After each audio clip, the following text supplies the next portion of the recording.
Sam, Yeah, Don? what's the word? Halt. H-A-L-T? Yes. Am I hungry, angry, lonely, or tired? Where'd you hear that? I heard it through the grapevine. Welcome. It's the AA Grapevine half-hour variety hour featuring the collected voices of Alcoholics Anonymous. I'm Don, an alcoholic in Greensboro, North Carolina. Hey, Don. Hey, everybody. I'm Sam, an alcoholic in Palm Springs, California. Hiya, Sam.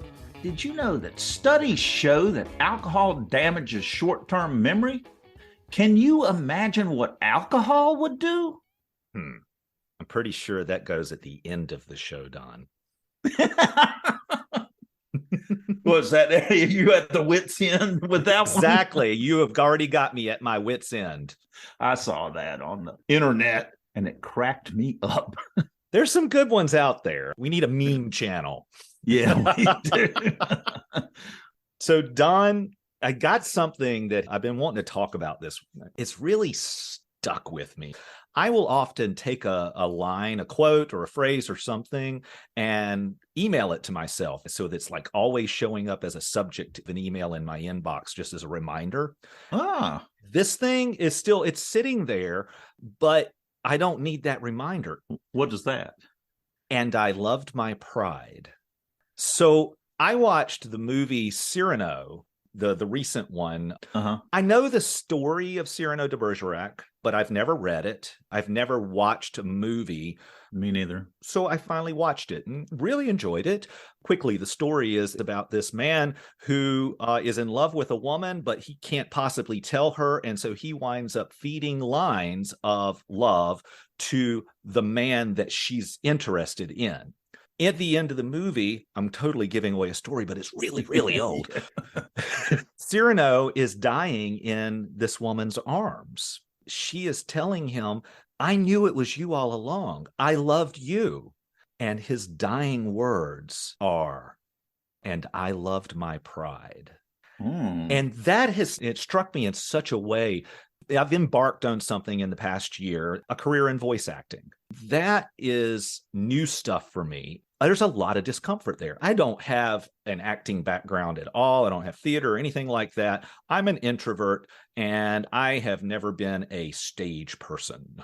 Except that you've been doing a podcast for Yeah, but nobody 7 gets to years. see me. That's different.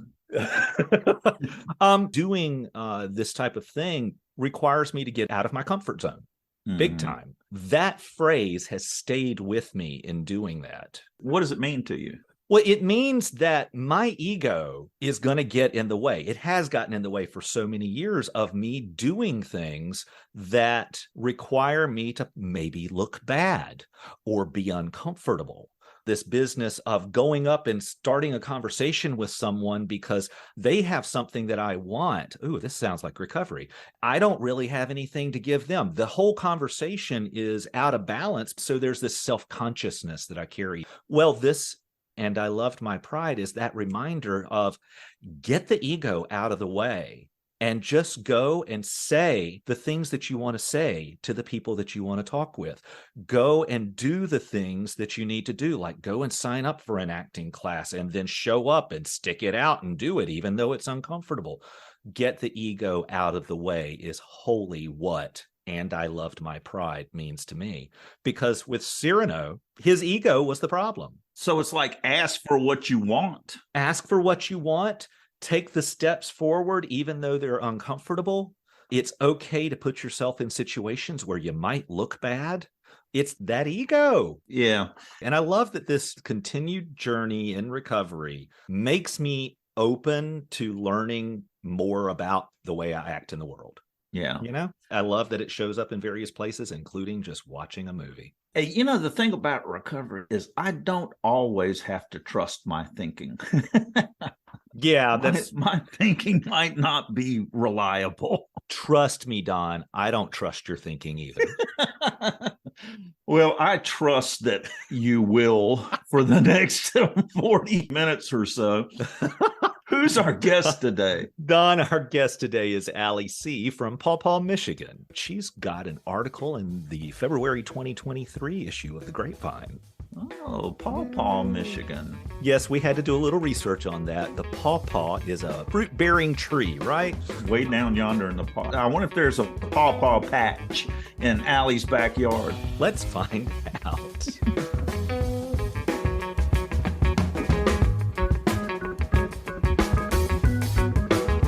And now a word from our sponsors. We don't have sponsors. What are you thinking? Oh, yeah, we don't do the commercial sponsor thing. Since the Grapevine is self-supporting, we don't sell ad space in our magazine, on our website, or in our podcast. Grapevine doesn't even accept donations from AA members. If you want to support Grapevine and this podcast, visit aagrapevine.org/store.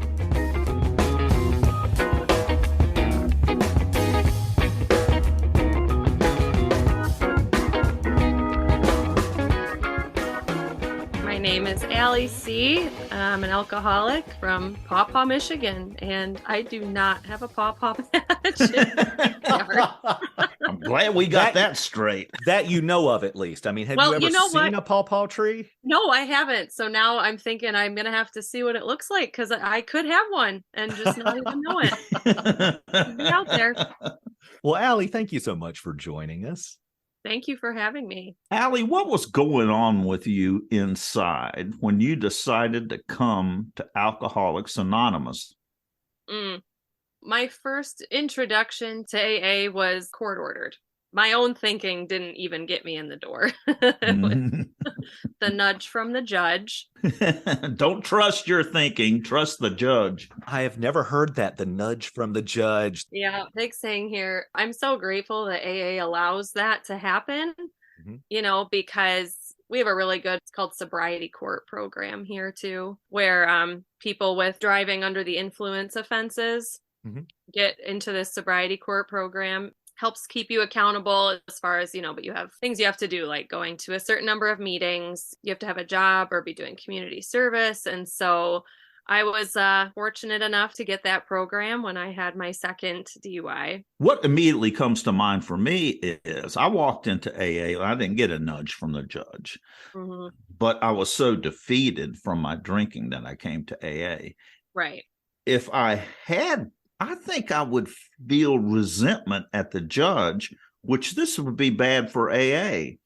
Yet I know that a whole lot of people get sober through a court program. A lot of people do. And I think for me, and I did end up drinking again, it was really hard for me to see how bad my addiction was because you're still in the thick of it.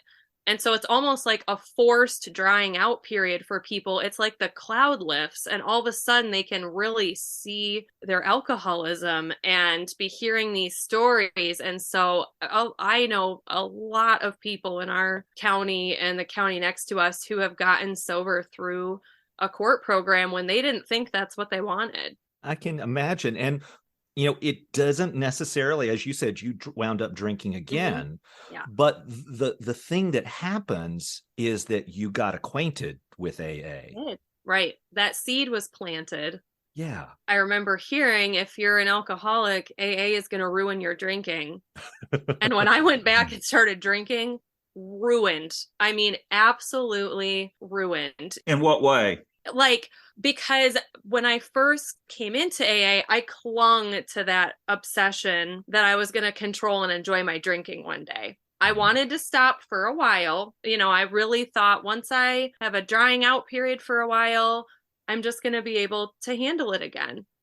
When I started drinking again and that instant, that phenomenon of craving hit, where I was like, oh, right, it is the first drink that gets me drunk. It was like I couldn't be in denial anymore. And so I just never enjoyed it again because the whole time I knew what was going to happen if I kept drinking. The jails, institutions, or death. I knew it. It was just like a ticking time bomb of when it was going to happen, but I knew it was. And so I just never really enjoyed it again. Now, it didn't stop me. I drank for 9 months was my relapse period. And it was hell. I don't mind relapse being part of my story at all because I really kept thinking I'd hit a bottom, but bottom is when you stop digging. It is. I had to really get that spiritual sickness. Were you trying to control it during that time? I was trying to control To it. not be an alcoholic. Right. And it was hard because I was in my 20s. I was 26. Oh, yeah. I first quit drinking at 22. I had a bout of sobriety from 22 to 23, drank for a year, and then was sober from, 25 to 20. It was hard. I was like, I'm still so young. I'd go to meetings and I was like, I don't want to be an alcoholic yet. There's people here that come in their 40s and 50s. Like, why couldn't that happen to me? I get it. Yes. That alcoholic thinking. It's like this stopping drinking thing is good for, an occasional drying out, but forever? No. Right. I love the 1 day at a time program because that I could manage when I would do those drying out periods. I couldn't wrap my head around the forever. So it was almost like I was always planning a relapse. I had a lot of FOMO. I had these like fantasies in my head of why my life would be less than if I didn't get to experience them. And so it was that I wouldn't get to have champagne at my wedding. Now I didn't even have a boyfriend. And that I wouldn't be able to sip wine on a vineyard in Italy. I just had these delusions of great, just like you would be able to sip wine. right. And like the reality was, right, like I didn't have a boyfriend and I wouldn't have wanted, no one would have wanted to date me. I was a sloppy, lying, cheating, stealing drunk. And so, money to travel to Europe, like not happening.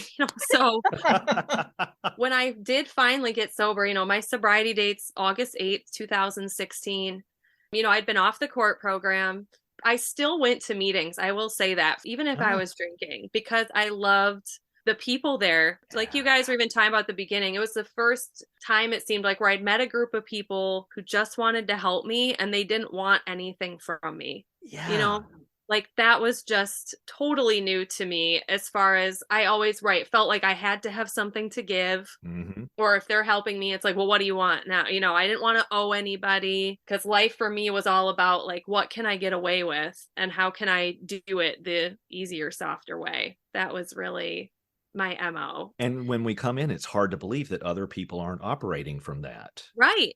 And it's a little unbelievable too. I mean, we come in, like you said, just hopeless, defeated, discouraged, not wanting to be an alcoholic, not, and there's all these people laughing and smiling. And I was like, I don't believe this, like this can't be what how can you guys be happy about this? And now that's who I am at meetings. I love. Oh, really? So something happened? Right. Yeah. So something happened. So that's what, so I always still went to meetings, but I just wasn't sharing. Okay. And I wasn't telling people what was going on, and I love that too. I just showed up, sat down, and I left as soon as the meeting was done. Mm-hmm. But I really over the whole time, I picked up on so many things people were saying, like the keep coming back. Don't quit before the miracle happens. It was all sinking in. It was just, I needed to go a little further down, but all those things really contributed to it. And so that's why I'm so fortunate that AA lets people come in when they're still drinking, Yeah, it's the only requirement for membership is a desire to stop drinking. Right. And even if you don't have a desire, you can still come. Right. Because I really wanted to stop drinking. But I just wasn't ready yet because like I said, I just was still holding on to this idea that my life wasn't going to be as good without alcohol. When I finally quit drinking in August of 2016, I said I was going to quit for 30 days because that was what I could wrap my head around at the time. Mm-hmm. And that 30 days happened. And I said, okay, I'm going to go for another 30. So you were doing the 30 day at a time program. Doing the 30 day at a time program. You haven't heard of that one, have you? So no. It was so amazing. I'll look back and it's like, I don't know why that time it worked. What happened was I woke up one morning and I have a daughter. I looked over at my daughter's like sweet face in the morning and I was just filled with like so much gratitude and love and joy. And the thought just came into my head that I was like, oh my gosh, my life will be better without alcohol. That was just the turning point that it took for me. Okay, like I'm going to do this. Like I am done drinking. It's interesting how that happens. For me, I took what I thought was my last drink after trying to kill myself and came back into the rooms. I'd gone out for like 6 months or so and then came back in after that attempt, got like 40 days or so and drank again. And then something flipped. Yeah. It wasn't something I could make happen. It was something Right. I had to let happen. Yeah. And then it did. And it was just this subtle change, but it was a huge subtle change. Right. Yeah. I didn't know how significant it was at the time. 6 years later, it's like, wow, that was it. That was the moment. Well, it sounds like for both of you, the final surrender came from hope being instilled by AA, coming to AA and seeing that. Yeah. Yeah. Whereas for me, I had no idea what AA was. My last drink was just a complete surrender because I saw completely that there was no hope for me to ever control this. I'm an alcoholic and this is going to get worse and worse. I'm going to lose everything. And so I came in and surrendered that way. And then I found the hope after a couple of weeks and saw people laughing and being happy and like, what are they? For me, it seemed like all the people in AA had this light shining out of them, out of their faces. And I was like, and I was in this, like a gnarly dog in the corner going, I don't know about this. Yeah. One of the things that I heard, every single one of us relapses. Some of us do it all before we come into the rooms. And then some of us do it after we come into the rooms, but all of us relapse. Yeah. So, Allie, what was difficult in AA? What was an obstacle that you saw ahead of you that you had to really surrender and give up to be able to do it? My first few years of being sober did not feel challenging. I mean, I think it's because my bottom felt so low for me. Like I just couldn't imagine, because I knew if I picked up again, it was going to get worse. Did you work the steps? Yeah. So once I decided like, yep, this is it, I got a sponsor. I've picked out someone who really had what I wanted, still does, like so many qualities that I want. I've had different sponsors when I was in court programs. So I've had the ones that are like, call me every day for 30 days. And this is when your steps are done and all that. And she was a lot softer. She was kind of like, it's up to you, which I really appreciate. I think any style works. It really depends on the person. Yep. She's just like, I'm here for you when you're ready. I love that there's 12 steps in 12 months. So I kind of set myself up on a little schedule, but I was going to try to work a step a month to keep on track. But if I needed more time somewhere, I was going to be flexible. And so that's what I did. And she works out of a book. It's a sponsorship book. So there's kind of like questions on each step and, the corresponding AA readings. I've used that book. I suspect it's the same one. And it's really, then the beginning has like questions about sponsoring and sponsorship. So it was really amazing. And I think I finished right under a year of beginning the steps. And when I was at 11 months, I was asked to be a sponsor. Ooh. Sponsoring other women has been super vital to my recovery, and I was very adamant. I knew I wanted to do service work in treatment centers and in jails and institutions because I had been to both. Okay. So when I had a month, I started going into the treatment center. Whoever's chairing has to have a year, but you can, anyone else can go. Well, and you going in there with a month was so much more relatable to the folks in there. Right. It is to these women, and then I had to have a year and a half before I went into the jails.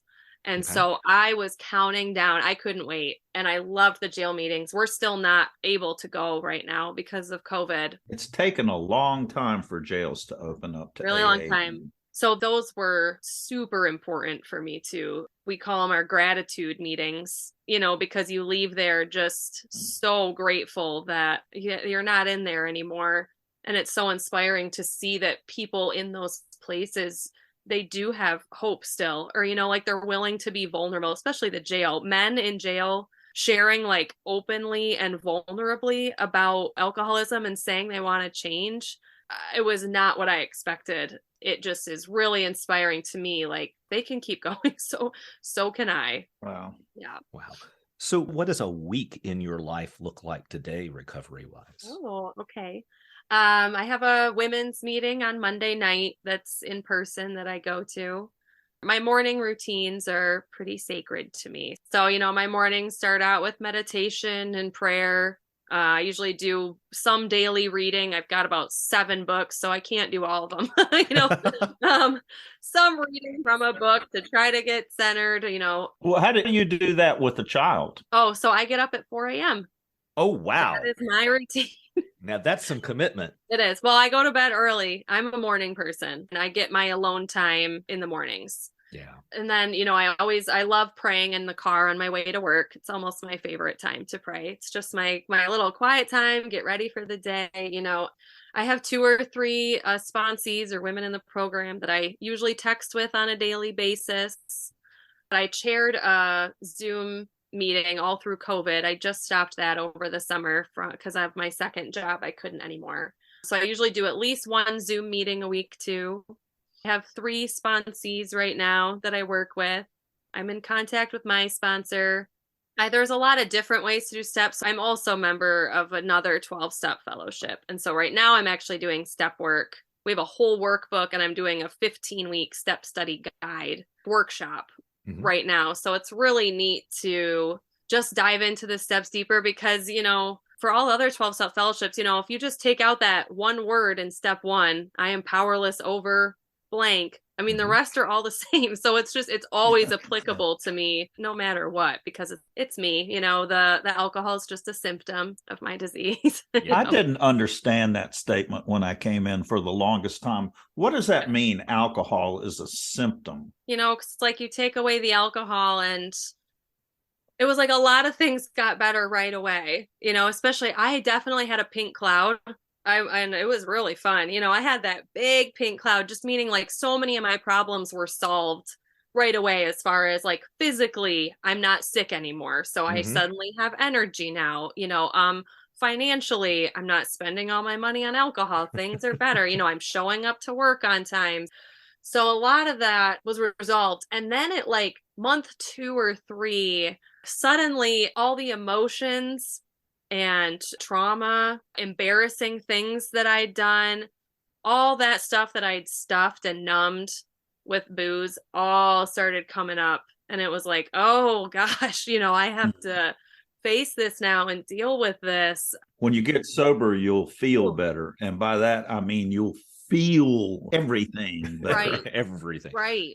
Yeah. So that's why the steps are there. So I'm so glad that they're in the order that they are. But pinpointing my defects was really, because they just were so glaring by then. It was like, oh, right. Like I'm a person who procrastinates. That's a big defect of mine. It was still talked about at the beginning. Like I still having that mindset of like, what can I get away with? Because lying was something I'd done as a child. If I don't get caught, it didn't happen. So that started coming up. And I found too, I don't know if I'm wired differently, if we all are, I'm a really big pleasure seeker. And that can definitely turn into selfishness, that toxic self-centeredness, where it was like, I just thought I was entitled to feel good all the time, and it's like, well, I deserve to be happy. And so I'm just going to do whatever I have to do to be happy. And it's like, well, no, actually, I'm not going to get to do what I want all the time. I'm not going to get to be happy all the time. And that's okay. Yeah. Can you give an example? Like, if there was an obligation, clean the house or sit and watch TV, it was like, well, I'm going to watch TV because that's what I want to do. That's enjoyable. I've earned it by going to work. But then like 2 days later, my house is a mess. And it's like, well, I don't want to clean. Like I almost had this toddler mentality a little bit still of like, yes, because I really hadn't grown up. Yeah. I started drinking when I was 14. At meetings I heard like whatever age you started drinking is what age you are emotionally. I just didn't realize that I was already a grown up and that people weren't going to be there to do stuff for me, Yeah. And I worked with a individual therapist too. Like I was like, I need more help than AA. That was also super crucial. I started that right when those emotions started coming up, months 2 and 3. I was like, okay, we got some stuff to uncover. I did that too. Yes. I've done it as well. Oh yeah. I mean, I don't know how I couldn't have. I've been so stuck in my head in recovery, and all of a sudden I get a text or a phone call from someone that needs help, and I'll think, my first thought is like, but I have nothing to offer right now. You know, like I how can I help someone? I feel like a mess. And then as soon as I start talking to them, it's like, oh my God, that's actually just what I needed. You know, like I needed to stop, to get out of my head. And then I can finally see clearly again, like, no, like, you're okay. Everything's okay. You didn't pick up a drink today. So you do have something to offer still, you know, like you do know how to live life sober and you can help someone else. So service work continues to be crucial for me because I get so stuck in my head, you know, Yes. and I can't see it. Same with addiction. I don't realize how stuck I am until I get out of it again. And then it's like, oh, like the blinders come off and it's like, oh, wow. Yeah, that was that was, you know, I was really in there and I really needed to get out. It boils down to that willingness to do the things that we don't want to do. Right. And having done that for a period of time, I also have a knowing that if I do the things that I don't want to do, I'm going to feel a lot better and operate better in the world. Right. But they told me, like, if when you come into AA, if you were to make a list of all the things you want in life, your goals, your dreams, your hopes, like if you stick around, it will surpass that. You know, like it'll be things that you couldn't have even imagined. I just could have never thought coming in, you know, feeling that hopeless, useless, that this would be where my story would end up, just putting together one day at a time sober. It's really amazing. Or at least 30 days at a time. 30 days at a time. Days. Allie, you make recovery attractive. I'm lifted by having had this conversation with you. Thank you so much for joining us. I'm so glad. Me too. Thank you, Allie. Thank you.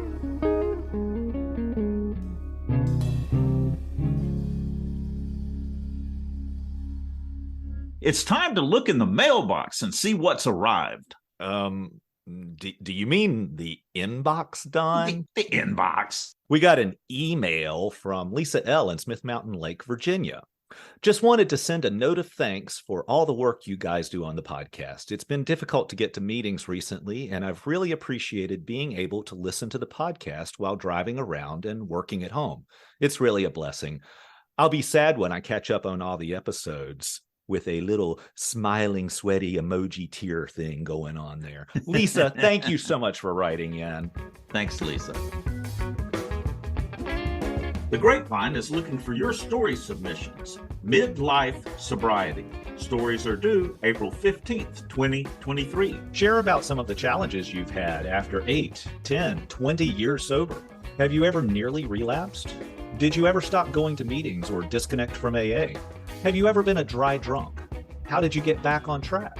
What helped you may help someone else. Share your story by April 15, 2023 via aagrapevine.org/share.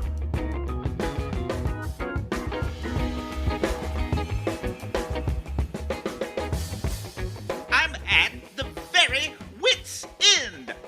Cuckoo. Hi, my name is Val Mick. I'm calling from Vancouver, British Columbia with a joke. Patton staggered home very late after another evening with his drinking buddy. He took off his shoes to avoid waking his wife, Kathleen. He tiptoed as quietly as he could toward the stairs leading to their upstairs bedroom, but misjudged the bottom step. As he caught himself by grabbing the banister, his body swung around and he landed heavily on his rump. A whiskey bottle in each back pocket broke and made the landing especially painful. Managing not to yell, Patton sprung up, pulled down his pants, and looked in the hall mirror to see that his butt cheeks were cut and bleeding. He managed to quietly find a full box of Band-Aids and began putting a Band-Aid as best he could on each place he saw blood. He then hid the now almost empty Band-Aid box and shuffled and stumbled his way to bed. In the morning, Patton woke up with searing pain in both his head and butt, and Kathleen staring down at him. She said, "You were drunk again last night, weren't you?" Patton said, "Why would you say such a mean thing?" "Well," Kathleen said, "it could be the open front door. It could be the broken glass at the bottom of the stairs. It could be the drops of blood trailing through the house. It could be your bloodshot eyes, but mostly it's all about those Band-Aids stuck on the hall mirror."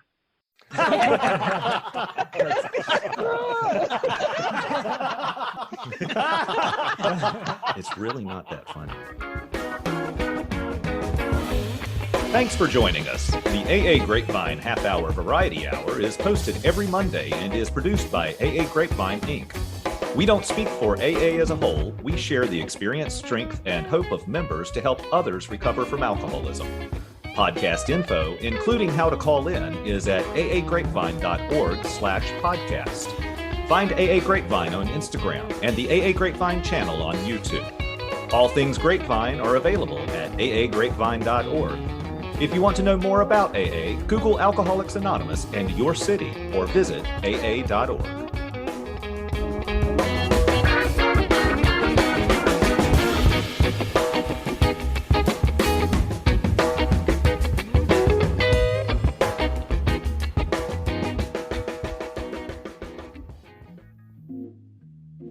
Folks, we're including an outtake with Allie where she talks about problems other than alcohol. In recognition of our singleness of purpose, Tradition 5, we did not include it in the regular portion of the show. We feel this will be helpful to include because so many AA members have this experience. All right, Allie. So that's the end of the official recording. Okay. But at this point, we also like to ask our guests, is there something that you didn't get to talk about that you want to talk about? Yeah. Well, so my sobriety date from alcohol is the August 8th, 2016. Mm-hmm. I didn't know if we could get into this but I was also using drugs. Okay. So my sobriety date from all controlled substances is May 20th, 2017. So like that's the date that I get a coin for. That was when I actually started working with sponsor, What were you using? I was smoking weed. Mhm. Weed was almost daily. And then I was really getting into Adderall, which I do not have a prescription for. Mm-hmm. I really liked being up, when I was talking about cleaning my house. Like I really liked, and I'm a mom. It's like, and then I would take Xanax to come down from it. And Nice. so, Okay. Yeah. right, I had to have both. Better living through modern chemistry. Yeah. So my last drink was in 2003. Mhm. But in 2012, I reset my sobriety date because I used poppers and diet pills in a way that's not sober for me. Right. I get Right. what you're talking about. Yeah. And It was like the alcohol had to come first. Yes. I mean, that was going to kill me. Like, kill me. Mhm. I mean, I was so sick physically too. It was just awful. The drugs, they hadn't progressed to the point alcohol was at all. Like in my mind, it was like, I'm still in control of this. Mm-hmm. And I'm just so grateful that I stopped when I did, because I have no doubt it was going to take me to the exact same place, or it was going to cause me to start drinking again. Those are the stories that I hear. Sure enough. Right. It was the same thing. It was me still not living life on life's terms, still not wanting to deal with emotions, still not wanting to be a grown up and do things even though they weren't fun. Yeah. Yeah. Yeah.